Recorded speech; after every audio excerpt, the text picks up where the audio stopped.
So good evening, everyone. Welcome. Thank you for joining us this evening for this very special Zoom memorial dedicated to helping us remember the lives of loved ones lost to mental illness and substance abuse.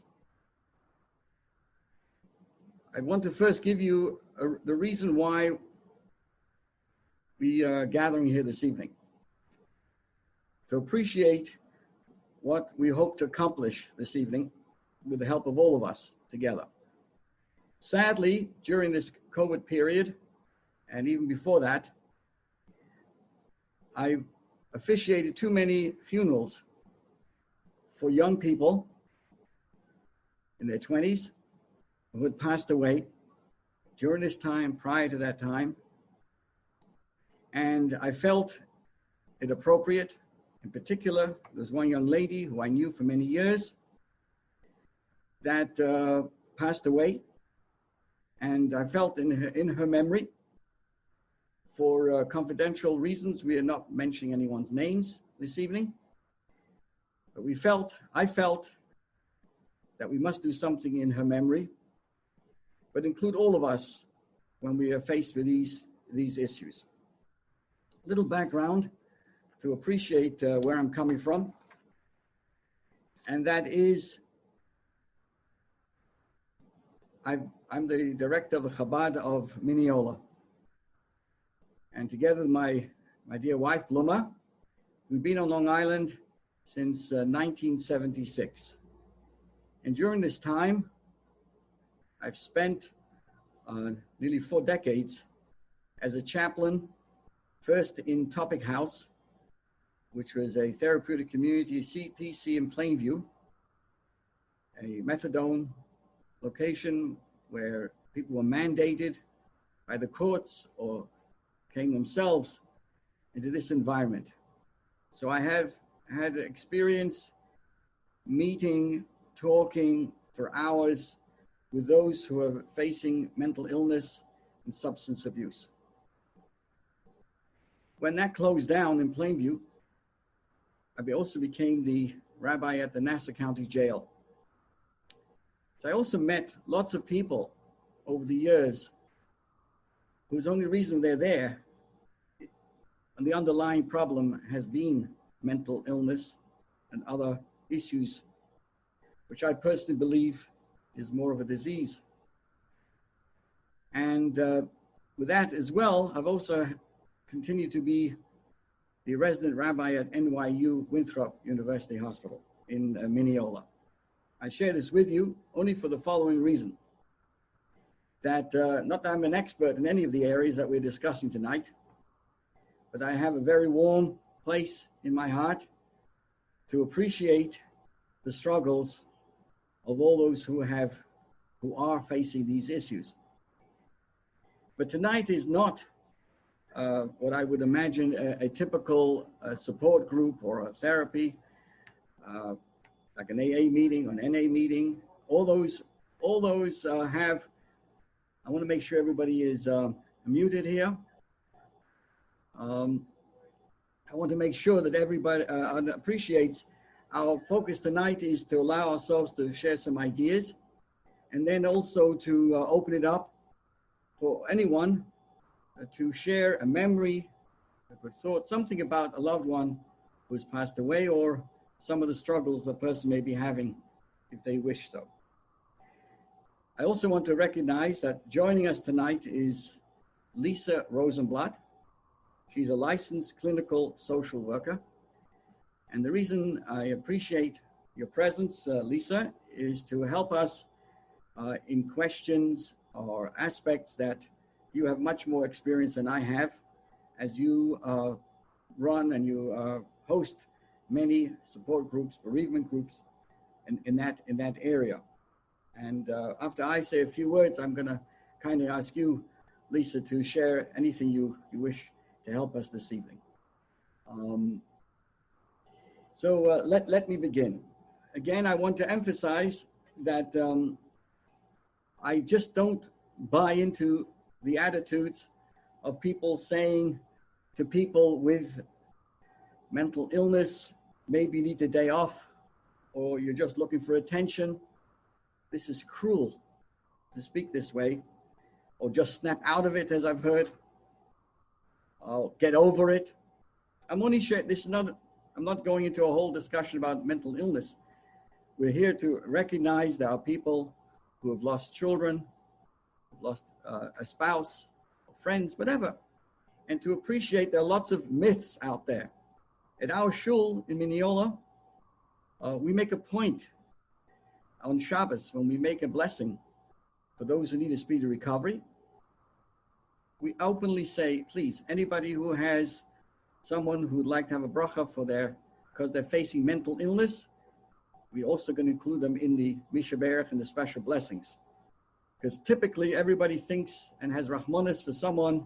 Rahmanis is mercy for someone who has a physical ailment. If God forbid they can't walk or some other physical ailment. So we right away run to no end to visit them and care for them and wish them well. But sometimes, if we're not deep enough to appreciate, there are many people who face inner struggles, phobias, or know of people with mental illness, and we don't give it enough respect. So we are, in our shul, we're careful to make a Misha Berach and to recognize and encourage and show our sensitivity to those who are with those issues. I also have learned over the years that so many people struggle this way, very quietly and very on their own. And I'm amazed sometimes to recognize the strength and determination that people try to overcome their situation. People suffer in silence, etc. But I think I've said enough of that part of it, just for you to appreciate where I'm coming from, in why we're making this special evening here. There are people on watching now, and again, we're going to be as confidential as possible. I'm not going to announce anybody's names. That's up to the individual. I'm just going to recognize and appreciate everyone who's come on, all those who I know and those who are guests tonight. We appreciate taking the time out to join us. So again, the guideline is I'm going to say a few words. I'm going to ask Lisa to say a few words and then open it up to either individuals who have asked me they would like to share something or share a memory or something, whatever. It's up to the individual. There's no guidelines in terms of how this will work, etc. So here's some just introductory thoughts. And again, I'm not an expert in this area. I just care and felt too many sad things that I've faced on a daily basis, under the best of circumstances, and now certainly during this particular pandemic period. Key to what I've been thinking about the last few days is that our life at the present moment can be elevated. Someone who's lost someone can be elevated. There are many ways to deal with day-to-day loss of a loved one, particularly a person who's young. But our own life can be elevated when we become knowledgeable of where our lost loved ones are currently. There's an extraordinary therapeutic and, from a Jewish perspective, an extraordinary importance of knowing our constant relationship with those we've lost. And when we know a little bit more about that, as I hope to share with you, that will give us some inner wisdom, primarily to impact us in our present day. There's nothing more important than the present time. And if a person learns a little bit about the neshama, the soul, where it is, what it's doing, it can actually bring us a new perspective, not just simply knowledge, but really an avenue to be able to help in turning the tragedy into an opportunity for personal growth. Not to make light of the loss, far from it. But there is an extraordinary importance of knowing where the neshama of our loved one, our soul of our loved one is, what they may be doing, and how much they may be relying on us, living our life today. So the end result is that it brings to an inner peace and a more harmonious living. So what do we mean when we say life? And what do we mean when we say afterlife? Rabbi Schneerson, the Lubavitcher Rebbe, was very adamant that we shouldn't be talking about a person in afterlife, because there is no afterlife. There's just life that continues on. Many people wonder what happens when the heart stops beating, when the brain stops, or when we stop breathing. When the body dies, does the soul die as well? The answer really is living things don't completely die. Similarly to the way that we think that dead things cannot live. See, the physical body is not a living thing until the breath of life, the neshama, is breathed into it. The neshama, the soul, is a living being. It has never been dead, and that soul of our loved ones never dies. That's an extraordinary, important principle in our life. The neshama was always alive, and this neshama continues to live. Now, the experiences of the soul in afterlife is really elaborated in the teachings of the Torah, of our Jewish literature, Torah, and Kabbalah, in particular in the Jewish mystical books. If we speak of the soul in third person, it's as if we're describing someone else. When in truth, when we speak, as I am now, and etc., on a deeper level, that's who's speaking. When we speak, the power of speech is our soul speaking. And of course, obviously, if we speak appropriate things, moral things, caring things, sensitive, that is our soul speaking. So we don't think of our soul as the third term. It's out there somewhere. It's not someone else. Because if we think of our soul as someone else, who am I? I can't say I'm a body. So the body dies, but the soul continues to live on. In the Zohar teaches that just like here on earth, the soul has a garment called a body, so too in heaven. After the body passes, the soul has a garment, and it's made of light. Why is that the case? Because we dress according to the climate. We all are human beings, and we think of our loved ones in terms of their life and their body and their challenges. But give you an example.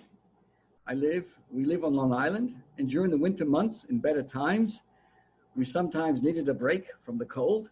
What do? We would hop on the plane to Florida and see our grandchildren. This year, my goodness. Now, when we went to Florida, did we take along our winter clothes, our winter coats? No. We were more than happy to hang up our winter clothes in the closet and to preserve them when we need them again. And in Florida, we would wear our summer clothes. So this is just a little metaphor, really. As we walk the earth, we need a body of flesh and blood, in order to be able to interact with the people who are equally physical. But when we move to the next stage, we don't take them along. We don't take that body along. Even though the body served us well, we're going to a place where the body is unnecessary.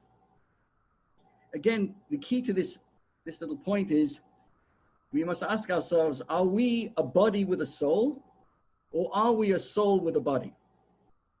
And key to understanding this is to always highlight in everything that we do about ourselves and our loved ones and the people around us, that we are primarily a soul on a mission, and that soul needs a body, and that body is there to serve the soul as long as the Almighty wants us. But once the time is up, then the mission continues. The soul is always there. So we leave the body behind, and because it has served us so well, our loved ones take care of our body.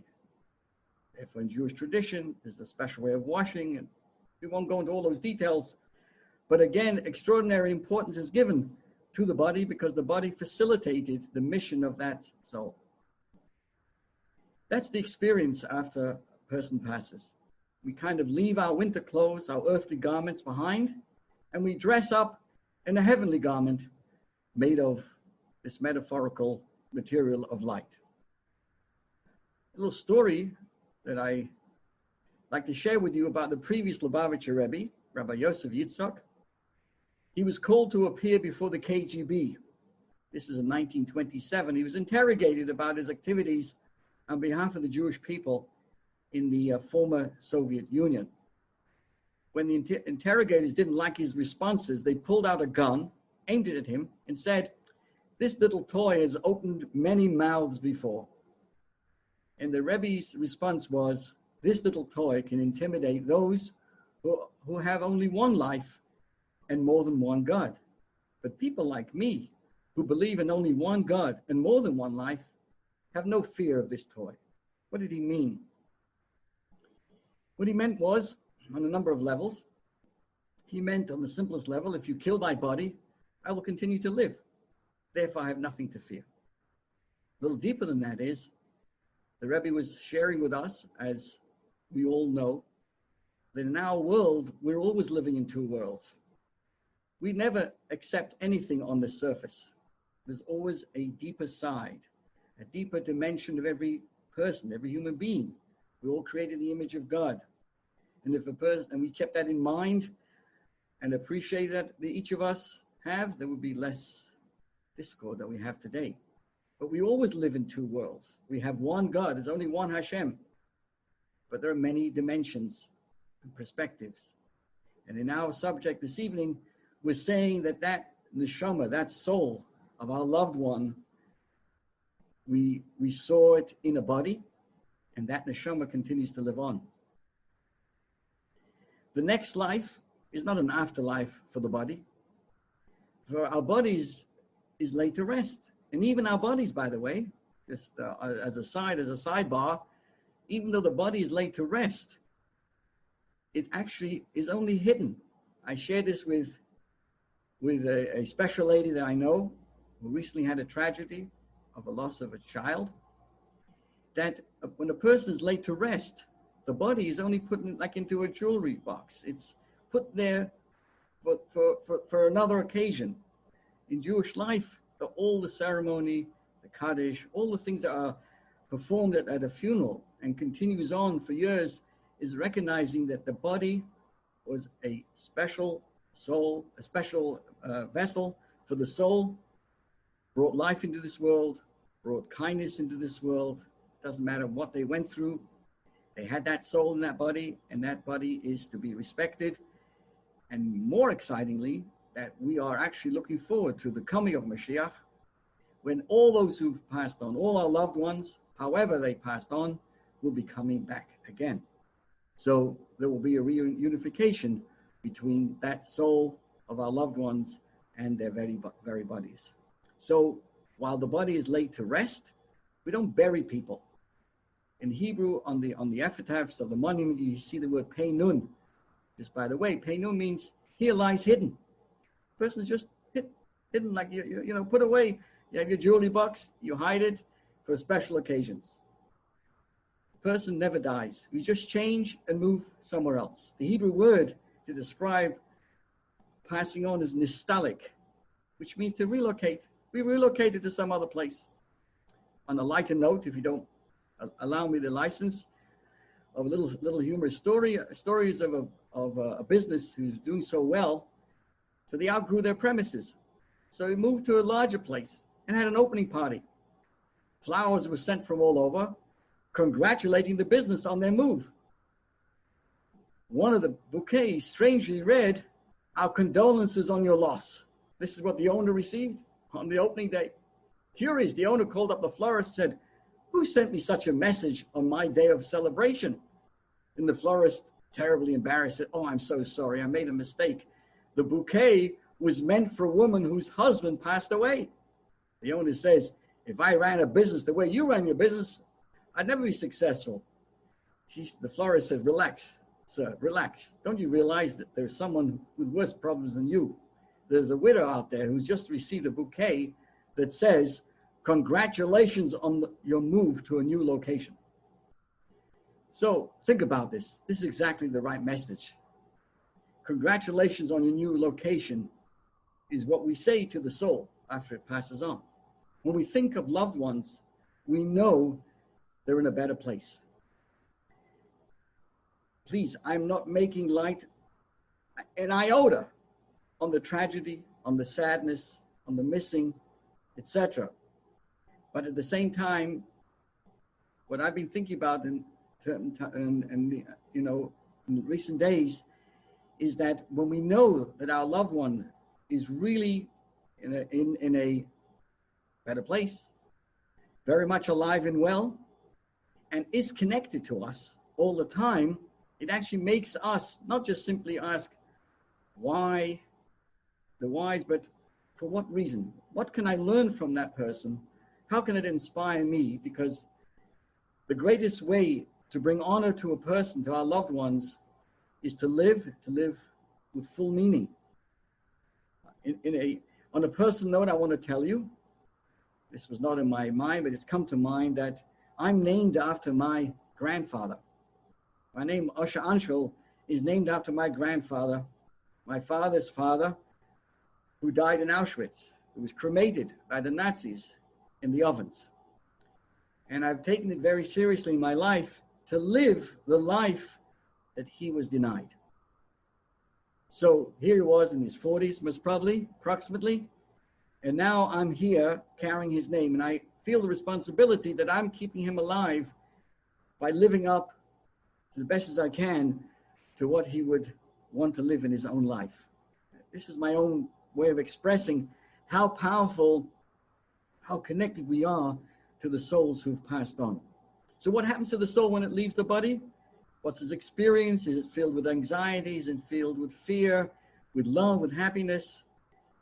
Well, a lot of that depends on how we live our life, and how we, the survivors, or those, or continuing on, how we live our life has an impact on those who've passed on.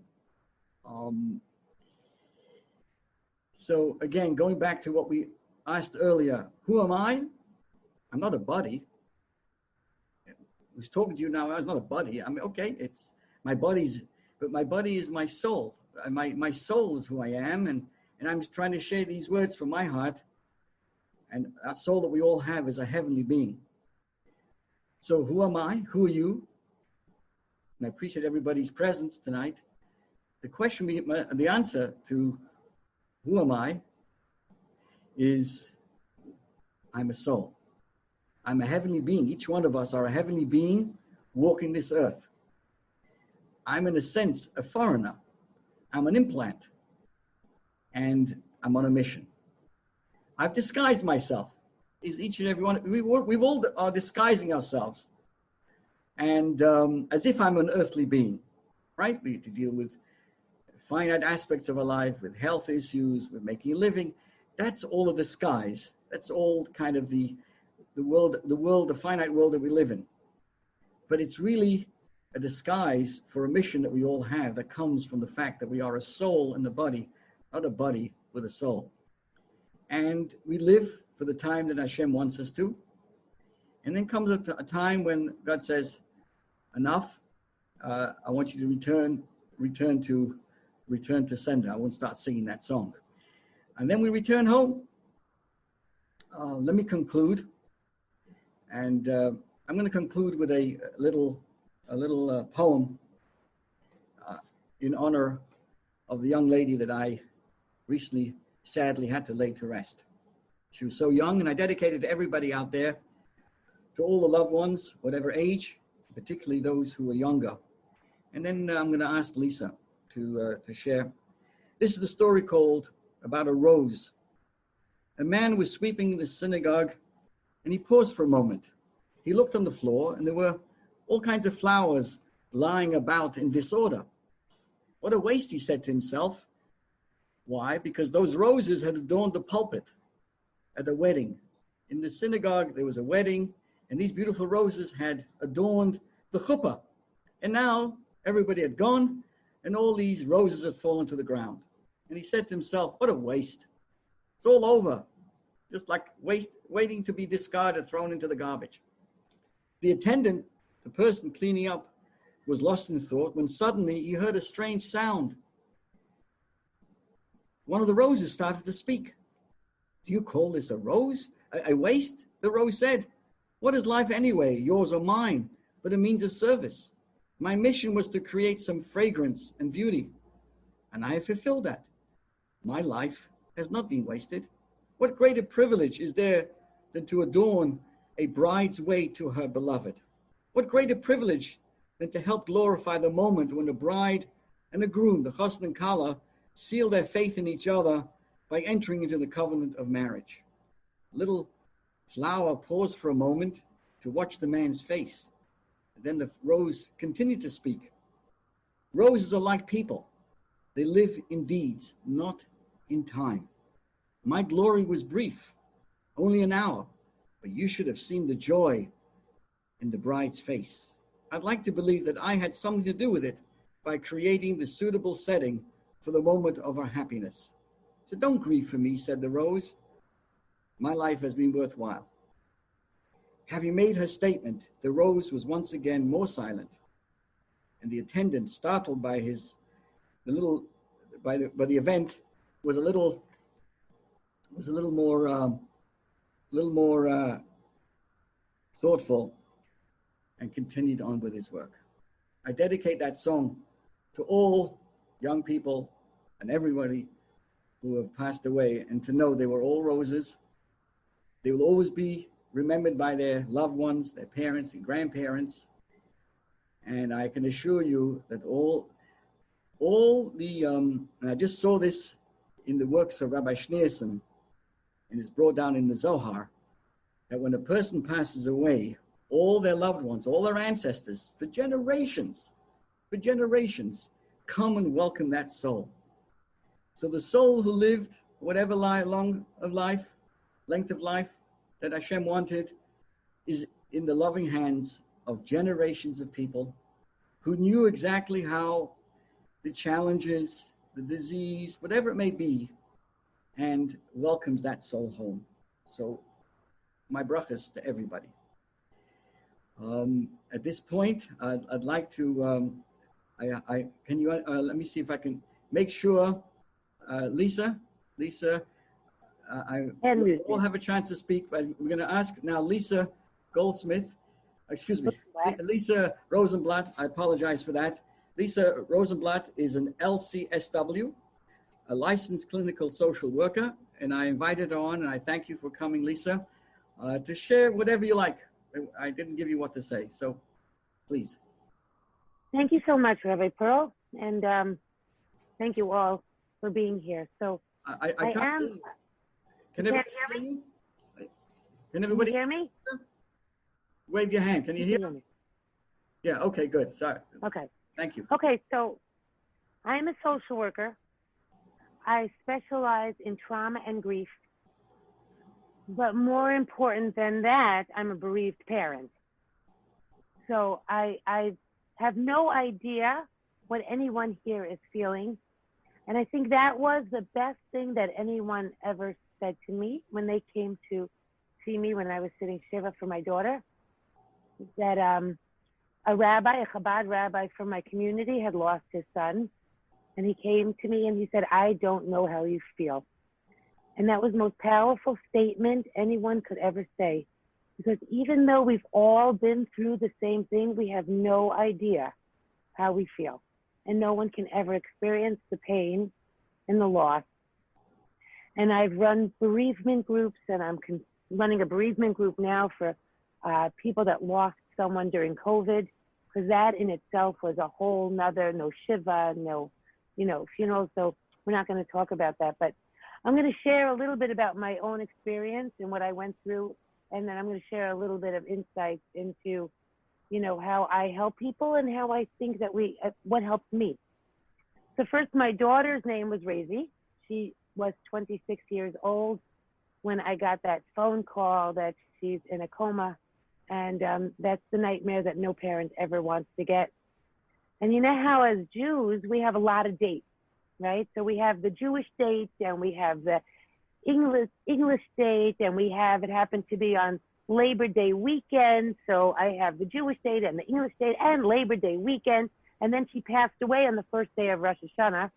So then we have the Jewish year of Rosh Hashanah and then September 14th. So there's a lot of triggers around her passing. But I have to say that she had a history of addiction. She was not using when she died.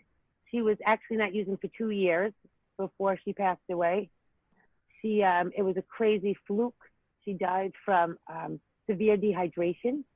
I believe her history of addiction probably had something to do with her heart. She went into cardiac arrest from severe dehydration. But, we don't understand God's plan, and I don't question it. I'll tell you what I did, though. For me, that worked for me, and I'm so grateful. I have to say a few things. That first of all, that I'm a therapist. So even during such a traumatic, tragic time, I really knew the importance of certain things. Rituals are one of them. And so I was able to help my family. And even still now, when I'm working with bereaved families, I give them these ideas, and they're really very comforting. So first is that I have a choice in life to look at my losses or to look for my blessings. So one of my other children was supposed to go to seminary. My daughter graduated high school. She was supposed to go to seminary that September. And 6 weeks prior to her flight, her doctor told her, this is a different kid. She needed to have double ankle surgery, and her seminary year was finished. This particular kid, this was her whole life. I just want to go to seminary. And she couldn't go to seminary. The day her flight flew was the day she had her first surgery. Razy was upstate New York at the time. This was on a Monday that Nava had surgery. Razy was coming home the following Monday, and she's like, Ma, she was married for 2 years. My kids, thank God, were very close. Ma, how can I not see Nava, who just had surgery? She didn't have a car. She took buses the entire day, and she came home on Wednesday to see Nava because Nava had ankle surgery. Razy went into a coma 2 days later on Friday night. I said to my kids, we thought the worst thing that ever happened was you're not being able to go to seminary. It was the greatest blessing because we saw her, her in-laws saw her, everybody was able to see her. Well, we just wouldn't have. We would have just seen her in a coma. This was such a gift. And so from that moment on, throughout those 10 days of her being in a coma, when my life was pretty much over, like I'm sure everyone knows what it feels like when your child is not here or there, that feeling of I can't. I kept saying to my kids, we need to look for the blessings in our life or we're gonna fall. It's not about and again, my kids were close. My daughter is wonderful. I adored her. We all adored her. When she was in the coma, I said to each of my children, I want each of you, and even now I tell my families I work with, I want you to either take a picture, have a memory. Rituals are critical. I told every kid, hold her hand. I made everyone have special time in the room with her. Hold her hand with your left hand and put your hand on your heart. And think of a memory that the two of you had together. And hold that memory. Whenever you want to think of her, you just hold your heart. At the Levaya, I had each one of my children separately. After everyone was gone, I'm like, I want you to take a handful of dirt and put it down. Because I want you to have your time and just be able to say whatever you need to. And now after the fact, it could be bringing a rock. But it's so important. Rituals are so critical for the healing process. For us to be able to recognize, because like Rabbi Pearl said, we really are just spiritual beings. We're living a human existence. And so it's so critical for us to stay connected. For us to remember that just like you're all in a house or wherever you are right now, and maybe there's someone in another room. This is what I tell my families. You have somebody right next to you. Recently, I was dealing with a family that the mother was passing away, and I went to speak to this mother before she died. What a holy woman. It was a gift for me. I was so honored to be able to spend those few minutes or hours with her prior to her passing. And just I told the family, just like your mother is in the room next door and you know she's here, the same thing after she's gone. It's another room. We can connect with our loved ones. We just have to, they're just in another room. Maybe we can't see them, but I can't see my daughter who's in the next room over right now either, but I do know a different kid. I do know she's in the other room. Similarly, Razy is like, she's always reachable. Sometimes my front door just like opens, like out of the blue, just open, like, hi, Razy, you came to visit again. You know, like when I see a flower, Razy means rose. So when I see a flower, I'm always like waving to her. This Rosh Hashanah is going to be the 5th year since her passing. During her Shiva, again, we try to count blessings. We try to remember the good things that she did. Again, she died. She had a history of addiction.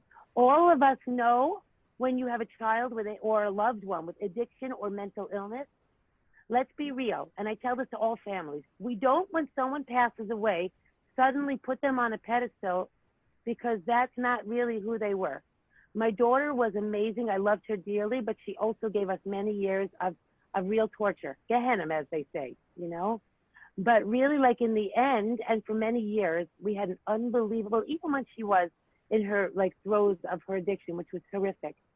She was wonderful, and I adore her and I love her, just like I'm sure all of you feel the same way, even though they tore our hearts apart at times. So after we got up from Shiva, on Erev Yom Kippur, and then a few days later was Sukkot. And I said to my family again, it's Sukkot, we need to be happy.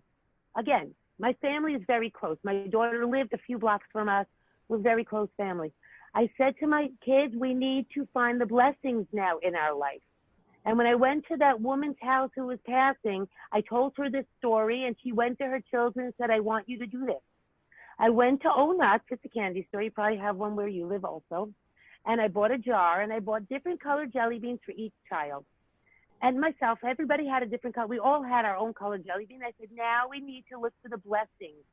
It's very easy to focus on how miserable we are and how our life is terrible and everything is bad. It's very easy to fall into a deep depression when you lose a child. Very easy. I've seen it over and over and over. But the thing is to remember, you know, when my daughter was losing, when all my kids were little and I would send them to school, I used to send them with like a little note with their sandwiches. I would make little shapes. Maybe it was a heart. Maybe it was like a little mailbox. I'd write a little love note to them, send them sometimes like a little treat. I feel now I'm sending love notes to my daughter in heaven. And I do it every day. Sometimes I'll put a penny into a pushka to give tzedakah. Sometimes I'll listen to a class, like a Jewish class. Sometimes I'll read some Jewish literature, something. The first year we all learned something together. We still try to learn for her. But every time I do that, I'm sending a little love note to my daughter. And she gets them. And every time I send her a love note, her soul just keeps going higher and higher. And it's not costly. It's not depressing. It's actually such a uplifting experience for me and for her. So we went to the candy store, back to our jelly beans. Everyone had their own colored jelly bean, and we all had to look for good things in our life. And let me tell you something, that jelly bean jar got full very fast. None of us wanted jelly beans. Let's be real. We were not happy. But we looked for the good, and I brought them to my office and shared them with my clients. And we can do this all the time.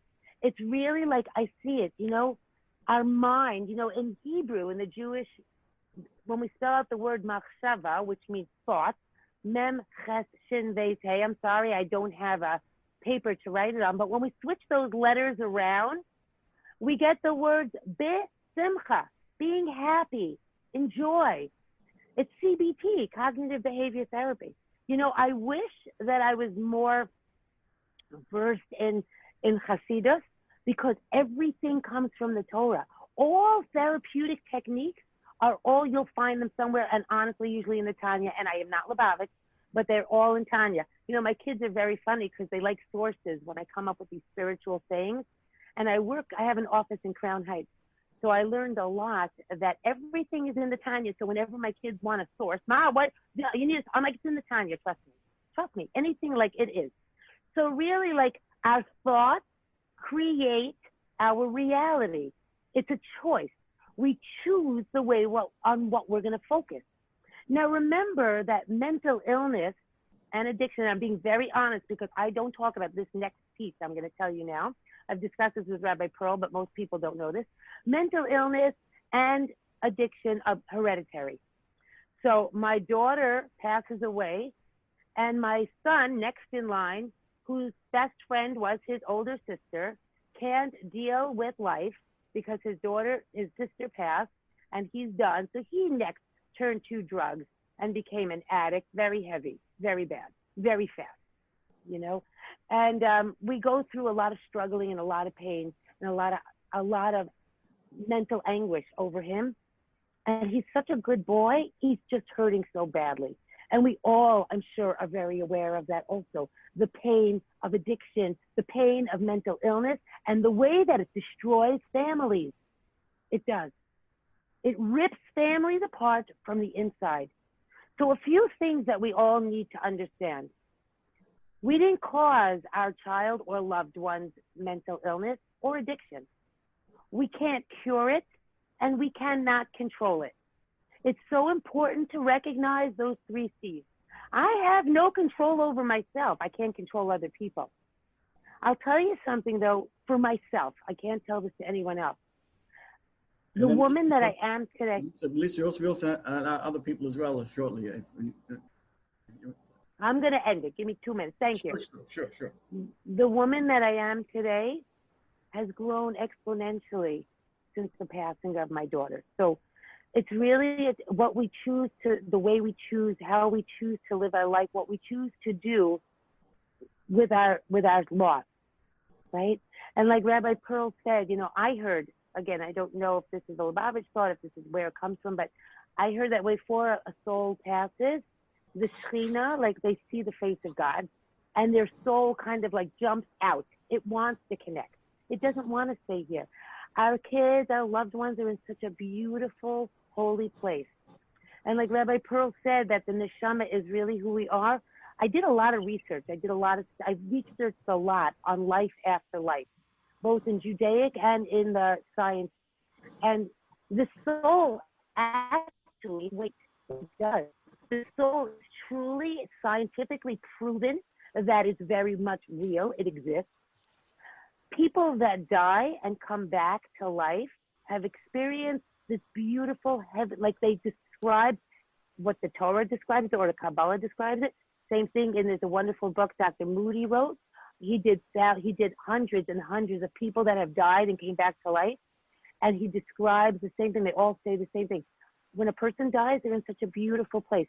So for me, knowing that my daughter is in such a wonderful, beautiful place is so comforting. As a mother, all we want is for our children to be happy. Our kids are really happy. We're the ones suffering, not them. Okay, that's it. Thank you. No, Lisa, you have so much to share, and no, sorry. Thank you. I appreciate it. Could have kept going. Thank you. I have questions. Yes, and I think that at this point, anybody would like to unmute themselves and either share a little bit about whatever. Yes, please. I think I would, Rabbi. Yeah, is that you, Susan? No, I'm Susan. I'm right here. Hi, Rabbi. I just want to thank you. Can you hear me? Yes, we can all hear you, Susan. Okay. I want to thank Lisa. I think you're fantastic. I would love to use you as a therapist. Thank you. My daughter just passed on June 15th, and I'm really just, thinking like the thought of the comforting feeling of her being in a better place, and that she's in peace, and that she feels no pain and no hurt, no humiliation, no shame, and she's happy, really makes me feel better, because she was in hell when she was here. She suffered addiction, which also comes along. Mental illness turns into a substance abuse. Okay, this world is very cruel.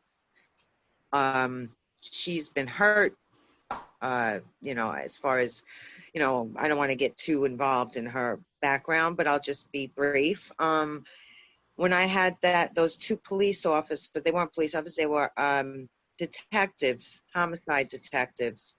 I don't remember if I was coming home from work or coming back from the store, but they were standing at my front door, very well dressed, nice suits. I didn't know what to expect. This flashback is just a nightmare.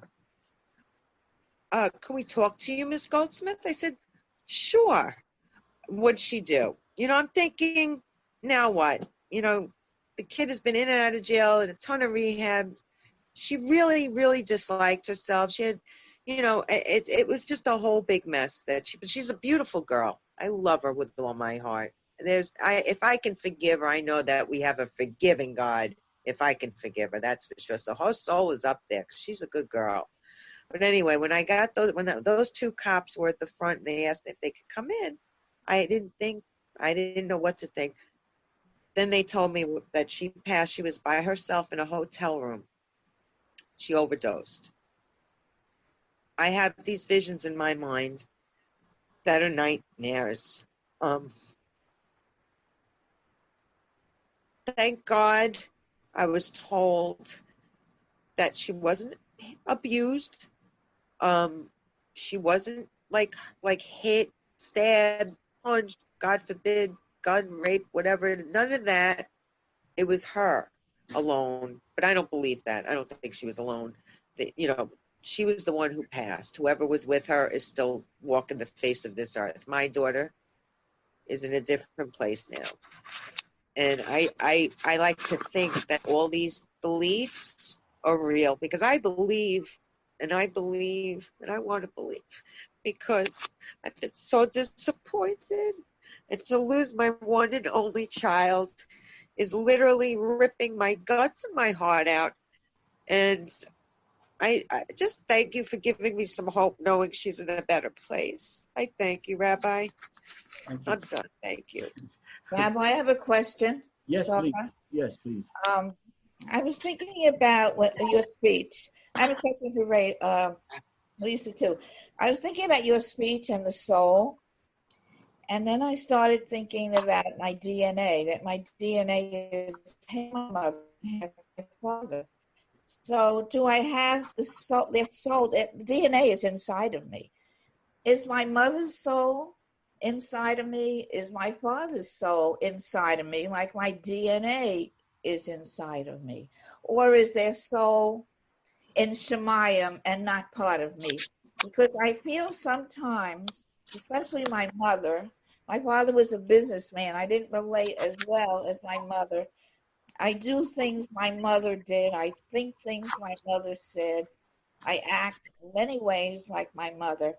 So is her soul actually inside of me, or is it only in Shemayim? And my question for Lisa is, my son-in-law in Crown Heights just lost his mother Sunday. Obviously, they can't even sit shiver. It's a terrible thing. But anyway, her name was Hannah Rose. Would it be right or wrong to send him from Merrick to Crown Heights, 6 roses? That's my questions. Rabbi, you want to No, answer her first? No, you please go forward, Lisa. Okay. So first, I would say that I do a group on Sunday night for 18 to 35-year-olds that lost someone during COVID. Sounds like your son-in-law. Go to Amudim. COVID. No, she died from Alzheimer's. During COVID. It was during COVID. During COVID. Yes. Doesn't have to be from COVID, but amudim.org, I would suggest he come to the support group. It'll be good for him. That's one. I wouldn't say that right now is probably a good idea. I mean, I don't know his relationship with his mother, but it could be a little bit triggering. Probably not a good idea, and it's too early. Okay, thank you. Thank you. Maybe another time I'll bring one rose. Yeah. And Rabbi, what about the neshama? When you talk about the neshama, I'm going to make a brief answer because I like perhaps someone else would like to join us and say something. Is Joseph still here? Joseph wanted to speak. Maybe he left. The neshama is a piece of the Almighty God. As Lisa said, everything's from the Tanya, correct? The Tanya speaks a lot about the neshama. The neshama is a piece of the Almighty God, and that is infinite. So there is definitely a connection to everybody.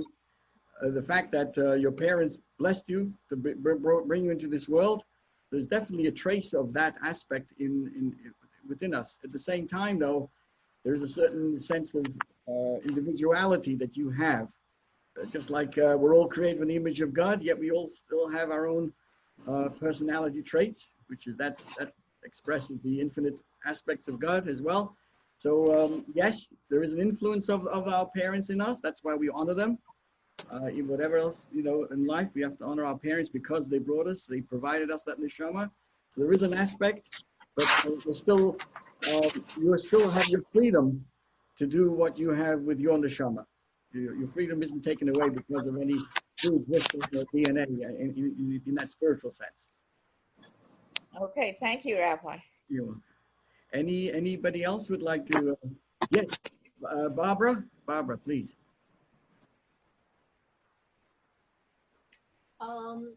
Lisa, Rabbi, thank you. Lisa, I understand your counseling. I'm a bioethicist as well as a nurse for 55 years. So I've worked with many families. Little did I know if I would have the strength. I lost my son to drug addiction, except his body is still alive.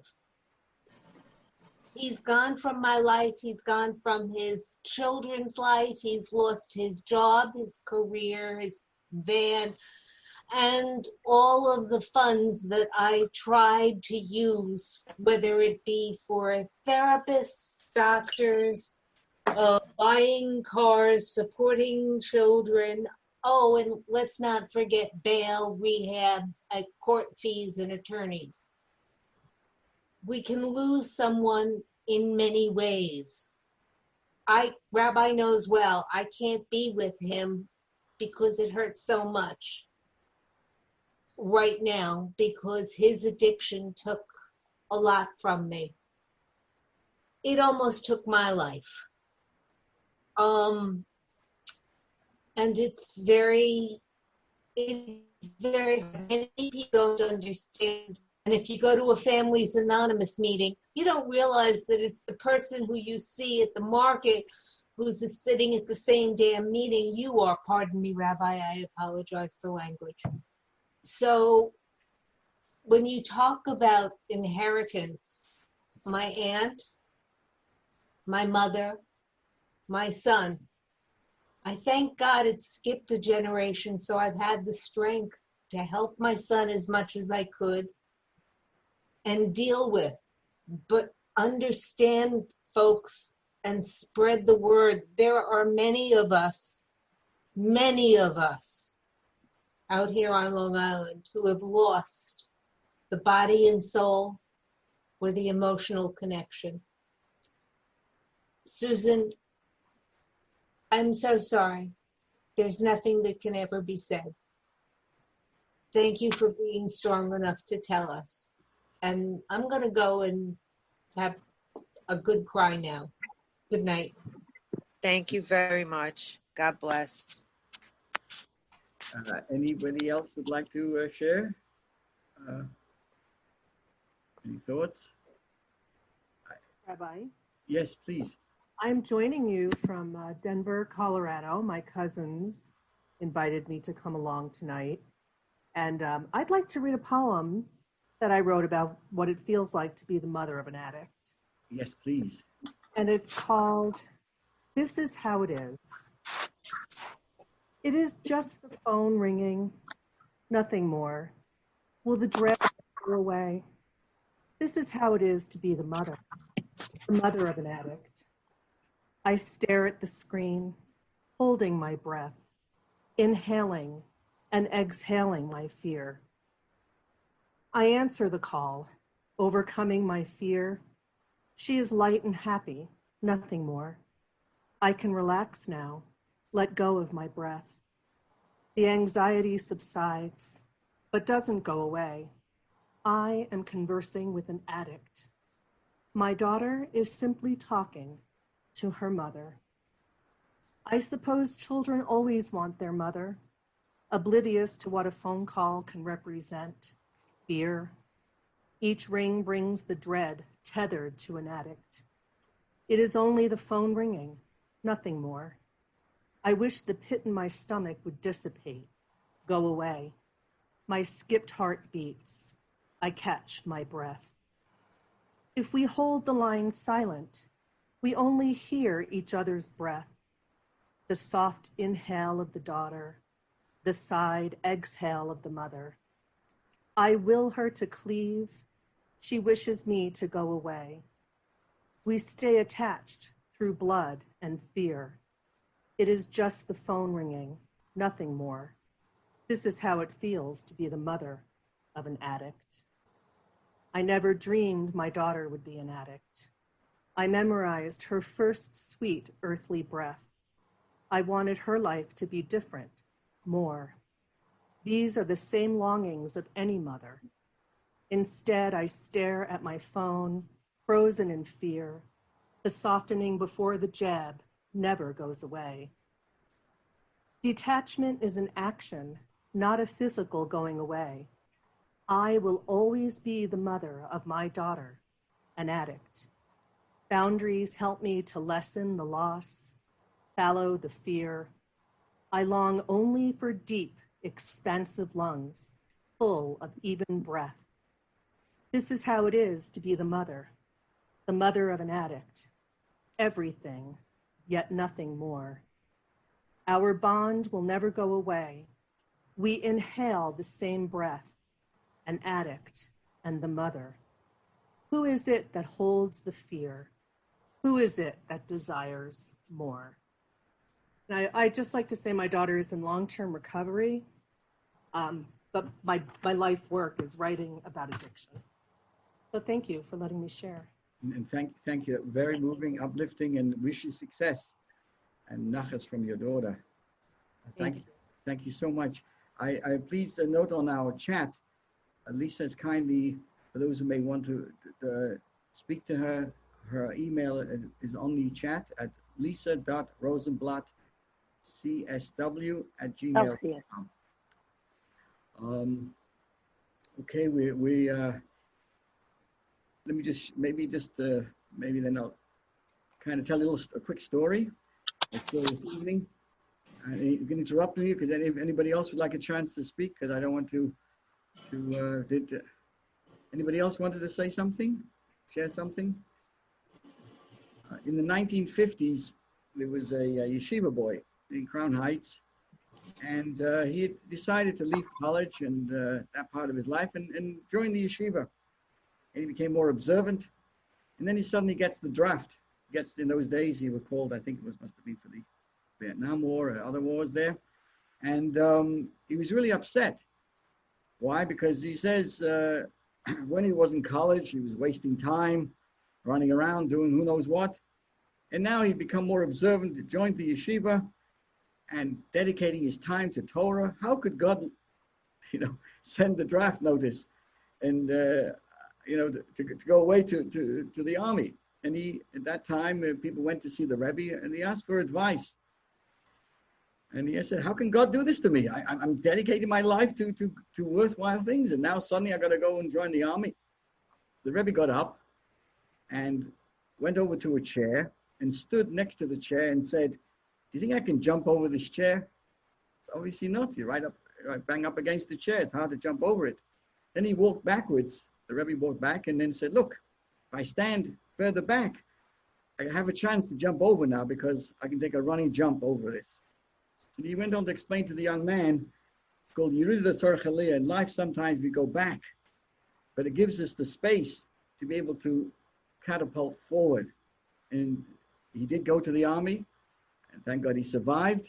And while he was there, he became, because he had learned in the yeshiva, he was able to be a good beacon of light, an example of being Jewish and praying, and whatever his theater was in the war. And he came back, and the Rebbe explained that because he'd gone through that low period of, going away and being limited, it brought out the best in him. And now he became this leader when his own inner self jumped out. And all our loved ones are extremely happy when we are able to, as I said in the beginning, find the strength within ourselves, because the better we live, the better they live. And there is a direct relationship between those who passed on and all of us who are here in this world. Anything else? Let me take the opportunity to say thank you to Lisa. Thank you for your time, your expertise, and to everybody who joined in and shared the words. And before I say goodnight, one more chance. Anybody? Yes, I wanted to say one more word. Yes. Is that Revison, Bluma Pearl, where are you? That's where I want to be. That beach, I know it's just a backdrop, but I love the scenery. Thank you. And thank you all. Lisa, Rosenblatt. Maybe I would love to connect sometime.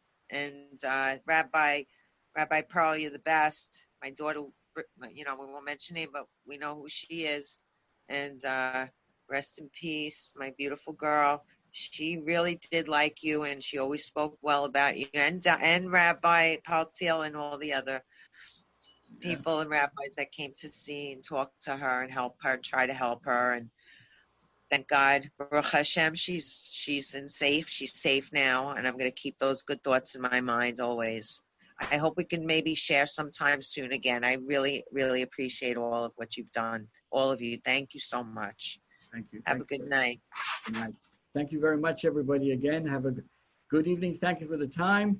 And tomorrow, I just might as well share with you at 12 noon, we have our weekly lunch and learn again. If you want to be on our email list to get these announcements, either check out on our Facebook or on our email. We announce when we are able to join. So again, thank you very much for your time. I'm inspired by everybody's input and thoughts. So again, may Hashem bless us all with good health. Continue that way.